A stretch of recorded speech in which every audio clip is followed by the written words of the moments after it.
Welcome to the September 25th, 2023 Inspiring Author Conversations.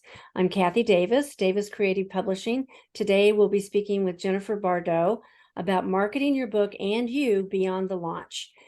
First, before we welcome Jennifer, I want to remind everyone of a few logistics. The call is being recorded and you'll receive a link to the YouTube video sometime later this week. Your attendance at these meetings serves as your permission to be seen in the recordings. Please mute yourself on your end if you've not already done so, everyone except Jennifer. And find your chat button down at the bottom because I'll be watching the chat box and make sure we get all your questions answered. Our theme for 2023 is growing your business by the book. Each month, we interview experts who share wisdom, ideas, and opportunities to help authors grow their business. Help me welcome Jennifer Bardot. She is the publisher of the Deconstructing Grit collection, which is growth, resilience, intention, and soon to be released Tenacity, and Owning Your Grit, all international best-selling anthologies. She was featured on ABC, CBS, Fox, and NBC, featured on Voice America, as well as the cover of the St. Louis Small Business Monthly as 2021's 100 St. Louisans You Should Know to Succeed in Business. She was also awarded the President's Circle by Enterprise Bank and Trust. As founder of the Grit community, she organized a free women's leadership group. She holds a bachelor's and a dual master's degrees, certificates in the Dare to Lead training by Brene Brown, Women in Leadership Class of 72, and Leadership of the St. Louis by Focus St. Louis. Leadership St. Louis by Focus St. Louis. She serves as Lindenwood University, Washington University, and Fontbonne University. Jennifer is passionate about supporting business owners and female leaders, a dedicated mother, community connector, and outdoor adrenaline adventure. Welcome, Jennifer. Thank you. And none of those international bestsellers or anthologies would have come to fruition if it wasn't for Davis Creative and Kathy Davis. Thank you. Yeah, we've been having a lot of fun the last couple of years. Yeah, we've been rocking and rolling every 5 months. New book. That's right. So let's go back about 2.5 years ago when you first did Grit. Yeah. What was your motivation behind doing Grit? So at the time I was a business banker and I was supporting a lot of businesses in our community. I just kept hearing all these really hard stories of women in our community that were struggling through hardships because of the effects of the pandemic, the global pandemic. And I myself had 3 little ones at home, and I'm securing PPP loans to try to help the businesses that I supported in my community survive. And I just thought, what would be a really cool way to really humanize hardships and heal the world by sharing hard stories? And that's where the concept of grit came from, which is growth, resilience, intention, and tenacity. So and Kathy and I were in a mastermind together, and I had already seen the work that she had done in our local community and how she supported women. So I knew exactly who I wanted to go to. And then I slowly built out the content to create the mission of what was the importance of really healing our world, because so many had gone through struggles, and we really needed to just show up and have grit and support each other and show everyone that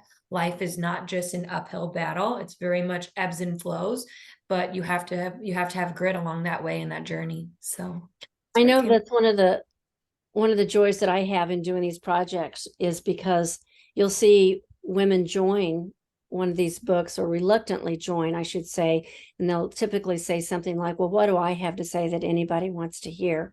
And then by the time they go through the process of working with Jennifer and working with our team, it's almost like their personality just explodes. You know, we've had people that come out the other end and they may go on and write their solo book, or they may actually, we've had a couple that have quit their jobs and started new businesses.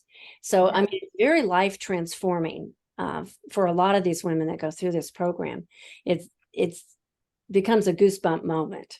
Absolutely. It's funny you even say that, because just today I released a testimonial from one of the authors that's in Tenacity. And the way I phrase these anthologies is every time we share our story, more of us heals.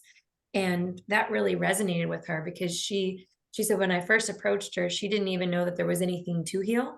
But then by going through that journey of that self-reflection process, she is healed. And now she says she's taking charge of her life. And once again, that is a different career move and a different promotion. So I love it. Yeah. It's just awesome. Well, and even the age range of the authors that you have in the book, I, some of them happen to be our clients, and I know that what I've seen is it's mid-20s all the way up mid-50s, 60s, even. Yeah, very diverse, definitely in regards to age, ethnicity, title, industry, all of the pieces, which that was an intentional piece on my end because I wanted to make sure that if a woman stepped in or a man stepped in and read these stories, one of these stories would resonate with them. So I wanted to make sure that it was very dynamic in regards to the stories and the upbringing and how it was going to, sit with them. Well, and even Mhm. creating relationships within that group, because I've noticed as one of the elders in the group that sometimes the younger ones will ask for my opinion, and I kind of smile and say, wow, they think I'm smart enough to know the answer to this. Absolutely. Well, I love our age dynamic because you bring so much wisdom to the table and you've gone through it already. So, and Oh, that's the concepts of what was really, I think, important about grit and why we share these stories, because it's to give people the tools to prevent those hurdles or to prevent them from facing those obstacles and not knowing what to do. So, well, you truly are empowering women. And some of the events that I know that you have created that I've just loved, and then I thought, oh, wow, more people should do that. That's a great idea, where you'll do panels and speakers. So talk a little bit about that. yeah, so each month I have 5 different events that I host. One's virtual, so we can really help everybody that's not just in the St. Louis local market. And then I always have an in-person luncheon as well. In each of those events, we have thought leadership. So they bring their own wisdom that they can then share and infuse in our community. And then I also, because I'm big on showing up and having that servant leadership mindset, is I have a community service day where we go and actually donate our time to a local charity here in the St. Louis community. And then what I've realized is a lot of those thought leaders in those larger settings, the virtual and the luncheons, people are wanting more individual support. So I started doing workshops too. So then you get more access to thought leadership, doing a deeper dive, more self reflection. So I just hosted one of those last week and it was really powerful. And it was on the concept of grit and it was a growth mindset workshop. And I had each of those members doing the work and helping define their grit journey and creating their resiliency strategy plan. But I always try to find creative ways to bring women together. So the final 5th component is the coffee and connections, which is just a low key way of taking the awkwardness away from networking and allowing everybody that shows up to find new relationships in their community that they may have never met before. So those are the 5 events that I host. And I just think it's really important, especially with this loneliness epidemic, really trying to just bring people together in this huge world and support one another. I know there were a couple things that you and I talked about, how post-pandemic, the two things that seem to have people missed the most or feel they lost during the pandemic is a sense of hope and a sense of community. And I love how you've kind of unknowingly created that yourself. And we may want to also mention that you're doing this full time now. I am. So kind of serendipitous. When I jumped into growth, I've always done this whole entire project and published these in books and building out this community as my side hustle. And finally, when the anniversary of growth rolled around on August the 2nd, I actually put the mirror up in front of myself and I said, Jen, is this truly something you're passionate about? If you want to build this, you need to take that leap of faith and jump 100% in. So since August 2nd, on the anniversary of growth, I have been 100% all in building growth. We're going to have our first Grit growth gala, which I'm super excited about. And there's just so many things that I've been wanting to bring out to this world that I couldn't because I didn't have the time or capacity. And now I do. I get to create every day and support. So I love it. I feel like it's such a gift to finally understand my purpose. With having a background in counseling, I always knew I wanted to help. And by studying the financial wealth gap, I knew it was going to be women and minorities, particularly, that I really wanted to wrap around and give that guidance and support. And it's just all come together with Grit and you helping me create these anthologies and build this community. And it feels surreal because I'm like, is this really my life? So I feel Awesome. fortunate. Well, And I know you're in such support of your members and the people within Grit and within all the anthologies. One of the things that I've seen you do is, so in St. Louis, we have several universities, and I noticed how you noticed there were several, perhaps graduates from Fontbonne or graduates from Maryville or graduates from WashU, and you put these panels together of experts within their Yeah. field. Can you talk a little bit about that? Yeah, and I'm actually doing a really strategic plan right now for the 2024 calendar. So what I've been doing is a lot of the authors that share synergies, I pull them together in those spaces. So at UMSL, we had an incredible panel of UMSL alumni who are also Grit authors, and they had different backgrounds and industry titles, but they're all graduates of UMSL, which was just really cool to show these incredible leaders in our community with the students that potentially want to see themselves in those roles. So it was direct access to mentorship. And I've done that for Lindenwood, I've done that for WashU, I've done that for Fontbonne, and the list goes on. But it's just a really powerful experience. And I can't tell you how many lives we've actually touched and changed for the students in the audience. There's one story that really sits with me. It was actually right after we launched Owning Your Grit. Lindenwood had us come out, and it was weird, that weird time where some people were still virtual and some people were in person. So they televise it as well as have it in person. And one of the stories of the panelists that I had on our panel resonated with a student in the audience, and it was around the concept of suicide.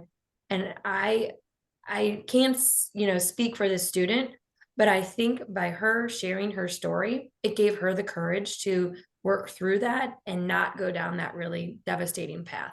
So Yeah. I can see the direct impact that these stories are having in our community, and it's incredible to witness. It's definitely a goosebump moment. So I know your growth, and even though that is the title of one of your books, the growth of the Grit community itself has been exponential, because I know you originally started during the pandemic forming this group on LinkedIn. Yeah, yeah. So talk a little bit about how it's evolved from LinkedIn to in-person events now. Yeah, and I shared about this in my story and intention because I think it's important to share that, growth does not happen overnight. It's very gradual, but you have to be intentional about it. So before COVID, I had a small women's group, and it was called Seat at the Table. And it was just kind of reconstructing a boardroom, but completely women of different industries. When COVID happened, no one wanted to get together. So then that transformed into an online group. And that's when I built out the social media platform to truly build a virtual community where people could share what was going on in their industry, in their world, in their nonprofit, different gatherings outside of Grit. It was just a blogging page. And that slowly evolved to almost 1,000 members that are in this group. And the main component is they're women and they're in leadership. And there's been jobs that have been placed because of this incredible community. There's been so many amazing things that have happened. And it's really cool when you can find one space to pull people together and then hear what's going on in the community. And that is essentially how everything else has evolved, with the luncheons, the virtual events, the women's connections opportunities, and the workshops, and the servant leadership. And it's just another way to bring our really large community down to more tangible and figuring out who you need to know and building your social capital networks. Well, So and I even saw it stretch beyond St. Louis. And as one of your followers on LinkedIn, I would usually share your posts. And someone that was following me happened to see one of your posts. I'm referring to Vidya. And she moved here when her husband, they're from India. And so he came here as a doctor and was involved with one of the university hospitals. And she happened to see my post, and she reached out to me and asked how she could be in the book. And through that, she had just gotten her first job as an American citizen here in St. Louis. And the growth that I've seen her make just by being a part of the book and sharing it with this major corporation that she's now working for, and how much that's kind of created a ripple for her at work, a positive ripple, because they've seen her reach out and be involved in the community. And that's only helping her at her new job. absolutely. I think that's one thing that was really important to me. I didn't want this to be the Jennifer Bardot show. I wanted it to really spotlight all the authors that are in the books and support the community. and find creative ways to really spotlight them and showcase them to the community. And I love that story because not only did she participate in Intention, but she went on to participate in Tenacity. So that just shows the growth that she has gained from that process and choosing to do it again. And that's why I'll never eliminate those free virtual sessions once a month, even after more of us are meeting in person. I think it's a great way to showcase what we're doing here in St. Louis and other communities. And I remember I did a workshop on resume building, and I was actually able to bring in a lady that was from the East Coast as our thought leader. So it's a great way to really showcase talent outside of St. Louis and then spread it with the world, because there was people that tuned in from Atlanta all the way to Texas and Colorado. So I think it's incredible just to see what we started here and how it's slowly, like you said, rippling out to other communities and really supporting women all over the world. So It really is. If you were to identify one element of what you see ties in with your personal passion as to what the next best thing is going to be that you're going to be doing with grit, what might that be? What are you really excited about? I'm just really excited to showcase all the women that have participated in the anthologies. That's what I was talking about for next year. I've already done my planning for the programming for 2024. And I've found some really creative conversations that are going to spotlight each of these women. But I see more in-depth community building happening right here. And I'm going to be very intentional about that too. So I'm actually launching a subscriber platform where members can pick their level that they wanted to participate and really engage in grit. And those will get more accessibility to private groups and offerings, so I can truly support them. And one of my gifts with my dyslexic brain is I remember stories for a lifetime. So when I meet people, I like store them in my brain, and then I know when to have my light bulb moments to connect the people. So I think I'm going to be very intentional about my time as I build out grit, but on a larger scale, I'm definitely going to be on the whole premise of helping, connecting, and transforming lives to help them have the empowerment of owning their voice and their story. And do you want to talk a little bit about your youth program that you've been dreaming up? Yeah. Well, you mentioned it earlier. It's really cool when you walk in that room at a luncheon, or if you're reading these anthologies, because there's such a dynamic age range in our authors. What I realized very quickly, and I'm passionate about children, is we needed to give our youth this access to understanding the concepts of grit. So I've actually designed a program from the anthologies that's going to support girls from 9th to 12th grade. And it's going to have the aspects of the grit community, the foundational principles of having women get together from different zip codes and different areas, because it'll have girls from charter schools, private schools, and public schools getting together in little mini cohorts. And each year they're going to learn a different aspect of grit and growing their grit together in community. And then at the very end of their year, then they'll go on an explorational hike to really celebrate their success and intentional planning of building their grit. So I am super excited about that, because of the authors and so many of them being passionate about supporting our youth and girls. I have over 31 contributors helping build this out that have participated as an author in grit and getting it to our community. We're piloting our first girl program in January. And then as of next year, fall 2024, we'll actually be launching our first official program. So I can't wait to see how this infusing grit into our youth is really going to transform our world. So. And I know you've created a board for that new initiative. You have women within Grit that are involved with that. And then you now have your own board of consultants that are helping you. Oh, there was something else that your talk a little bit about your talk show.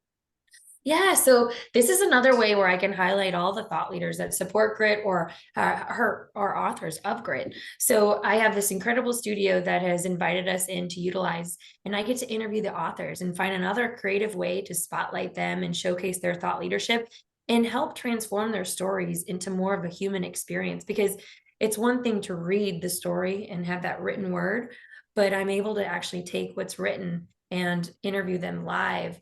And it's been showcased on YouTube and Spotify and some other platforms, but it's a great way to really, put a tone, a voice, and a whole person around the stories and the chapters. So I've really enjoyed that. I've enjoyed it. It's been a lot of fun. So. Well, and I love the synchronicity, because you and I both have this passion for helping women find their voice, and sharing their wisdom. And as we as women, as we each step up speak up, it allows us to lift up the next Yeah. person.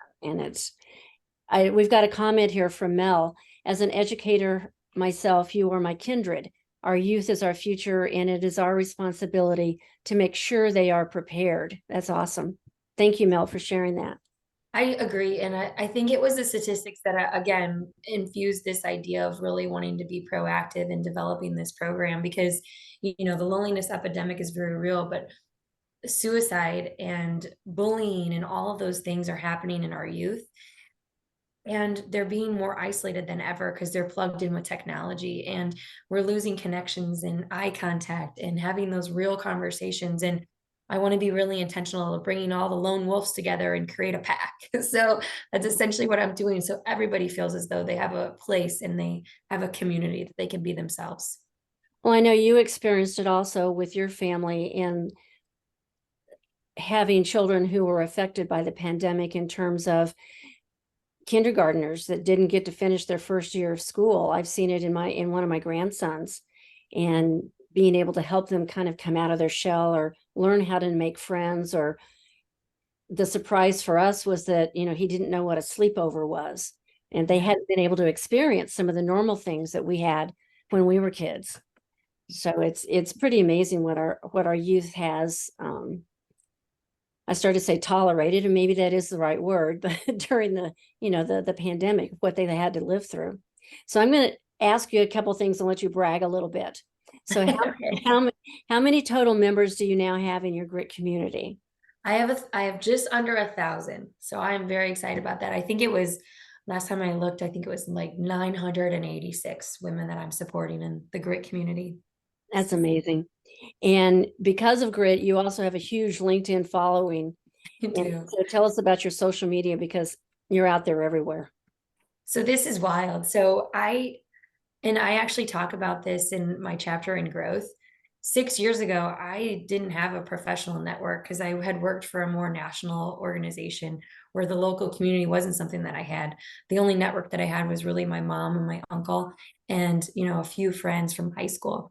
I have over 6,000 followers on LinkedIn, and I think that's incredible because I was like, little old me, where did this all come from? And I just think it's coming from intentionally building out my professional career. And actually, I see Kathy Bernard on here. I was really intentional about reaching out to her. So when I joined Enterprise Bank and Trust, you had to have a network. So I had to figure out how I was going to survive in this business community. So I was very intentional about making sure I back to back my meetings. And she made the top 100 people to know in St. Louis. So I called her, cold called her. I said, I want to know you. Can we have breakfast? And made it happen. But it's incredible. So I have over 6,000 followers, but it was definitely because I was intentional about building out those relationships in our community. Yeah, terrific. And then now your YouTube channel is fairly new, as is mine, but you're still ahead of me on YouTube. So you really only have been out there a couple of months, but you have a grand total of. I think I'm at 38. Yeah. I started this in June. I started my YouTube channel in June, and I think I've interviewed a little under 22 authors right now. And I Mhm. have some more for next month. And what's kind of come out of that, which is really cool, is I've given the authors another opportunity to transform their stories into Audible.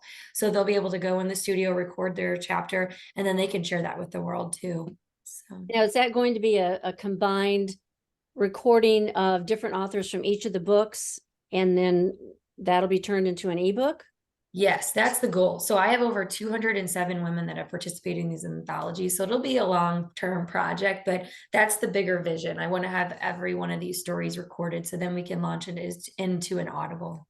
So, Well, let's yeah. talk a little bit about shoes, Yes. because I get this question a lot.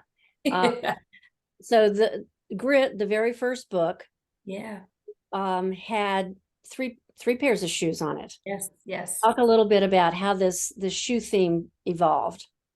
So as a therapist, right? I remember taking an exercise when I was in graduate school, and they called it, stepping into the lives of others is how you were developing empathy. Well, that was the whole concept of what I was trying to do, which humanize hardship. So those are actually Carrie Burgraff and my shoes on the cover. There are real shoes. So We picked them to really define what grit stood for. So the really beautiful animal print with the turquoise, that Carrie's shoe. She actually wore those to a book launch party after we came out of COVID in April 2021. And then the high pumps that are, they look like they're black, but they're actually navy. Those are mine. And I picked those because that was when I made one of my largest sales at Enterprise. So I truly owned who I was and showed up as my whole self. So we were very intentional about picking the shoes and making the cover pop, but it was to kind of bring that empathetic perspective. As you read these stories of the women in these anthologies, you get to step into their lives and get a sneak peek of what it's like to live in their lives. So that was very intentional with building that out. So, and then the flats in the center, those are Claire Flowers. She's a local designer in St. Louis. And I thought, again, a woman's not always in pumps. She's not always in heels, but maybe the tennis shoe would relate with her, depending on where she's at in her life journey. So, And a little side note to that, we actually made the shoes black for the cover. It was a right. it was a Photoshop thing because Yeah. we had black on the cover, but we didn't have navy. So we thought, well, we took some creative license on that one. Yeah. Well, And then so each of the other covers have had a different pair of shoes to yes. represent growth, resilience, intention, and tenacity. Can you talk a little bit about, because I know we've had tennis shoes and we've had Oh, yeah. leopard skin, which is the one coming up. So Yeah, and you know all about it because I'm really particular about the shoes to really make sure they represent that word. we So, won't talk about how long it takes to pick a pair of shoes. No. right. Yeah, for growth, I picked this beautiful, it's almost a velvety dark green pump. And it has a little dainty bow, right? Because in the beginning of growth, you're just super packaged and prepared. And then on the bottom of the heel, before it gets all dirty, is a red heart. Because if you're leading with growth, you're always coming from the heart. And I didn't get into the fact that we need to be resilient yet, which is why that green shoe is just so pristine and perfect, which then led us to resilience, which is just kind of a distressed booty leather, chunky heel. And it's all about pulling yourself up from your bootstraps. So you can see that it's tough, right? Leather is very resistant towards any storm. And then that actually led me into a Sperry, a boating shoe, because that is the eye of the storm. You have to be very intentional about preparing whatever that future looks like. So I picked a boating shoe because I feel like you have to be the captain of your life. You have to be very intentional about that direction, because if you're on a sea and you're not utilizing, the right metrics, you're not going to get to your final destination. And then for tenacity, we closed it out, which was a tough one for me. But I went with the leopard animal print, because when I think of a leopard, I think it's the fastest, most beautiful, elegant animal out there. And in order for you to truly be tenacious, you have to be in alignment with your whole self. And that's what I envisioned as a cheetah. So, and that's a cute little booty, very similar to the booty of resilience, but it's fierce because it's all animal print, but it's beautiful. So, yeah, I love that. I love that. So if someone wants to get involved with grit, where can they reach out to you? yeah, LinkedIn's probably the best place because you can set up a one-on-one with me and have a conversation. Then I can get you added into the Grit Community LinkedIn group and then get you plugged in with all of the different Eventbrite events that I host regularly. So, And I know you have a gift for the audience today. And if everybody wants to get ready to jump into the chat, because you're giving away, tell us what you're giving away, and we'll take I'm going to say the third name that jumps into the chat. okay, awesome. Yeah. So next month, as of October, I always host these different lunch and learns. Our lunch and learns actually this week, so I wasn't going to give that away. So I'm going to give a ticket away to participate as a lunch and learn attendee, and that'll come with lunch and the thought leadership. And that's actually on, I think it was October the 25th. It's a Wednesday. It'll be held at the De Pere Lodge, and it's from 11:30 to 1:30. And our thought leader is actually Joni Alapsa, who is my facilitator for women in leadership through Focus St. Louis. So it'll be some great thought leadership shared, as well as community and a meal. Well, and I realize that we have a very intelligent group on our interview today because no one dared put their name in and be the first one on the list. So what we'll do is. Oh, There, Meredith. they're coming in. Yay. Meredith. There we go. So we were just at her facility. She's the CEO of the St. Louis Area Food Bank. So we volunteered at their food bank for 2 hours as a grit community, and we helped package a bunch of meals for Thanksgiving. It was really cool. Terrific. So both Meredith and Mel jumped in on that. So I'll let you connect with them after the call here. And I wanted to make sure if anybody has any questions, please either type it into the chat or just raise your hand and I'll make sure we call on you. I know we had to have a couple of people jump off for other calls, but I know it's been a fantastic experience for me as you look back over those 4 books, 5 here soon. What would you say is what I call the golden thread of mission or message that you want to get out there? It's really all been about just spotlighting the women to be able to see themselves and see how incredibly strong they are, so then they can be reinfused and re-inspired in the world and empower others. Because it's incredible how this is the story that I share in Tenacity. So here's a sneak preview, right? So I talk about how my dad and I went to a trip to Texas, and I got to drive on the Texas Motor Speedway first as a passenger in a NASCAR with a professional race car driver. And then I got to actually jump into that driver's seat.